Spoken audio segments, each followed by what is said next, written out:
ஒருத்தர் தன்னுடைய 2 குழந்தைகளையும் கூட்டிக் கொண்டு விளையாட்டு அரங்கத்திற்கு போனார். டிக்கெட் கவுண்டருக்கு போய் டிக்கெட் விலை என்னன்னு கேட்டார். பெரியவர்களுக்கு ரூ. 5, குழந்தைகளுக்கு 6 வயதுக்கு கீழ் டிக்கெட் இலவசம்னு கவுண்டரில் இருக்கிறவர் சொன்னார்.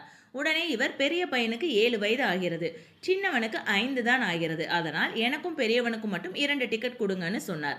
டிக்கெட் கொடுக்கிறவர் அவங்களை ஏற இறங்க பார்த்துட்டு, பெரிய பையனை பார்த்தா 7 வயது ஆகிற மாதிரி தெரியல, அவனுக்கு 6 வயது தான் ஆகுதுன்னு சொல்லியிருந்தால் நானும் ஃப்ரீயாக விட்டுருப்பேன், உங்களுக்கும் ரூ. 5 மிச்சமாயிருக்குன்னு சொல்ல. அதுக்கு அந்த அப்பா, நீங்க சொல்ற மாதிரி அவனுக்கு 6 வயதுன்னு மாத்தி சொல்லியிருந்தா எனக்கு ரூ. 5 மிச்சமாயிருக்கும் தான்.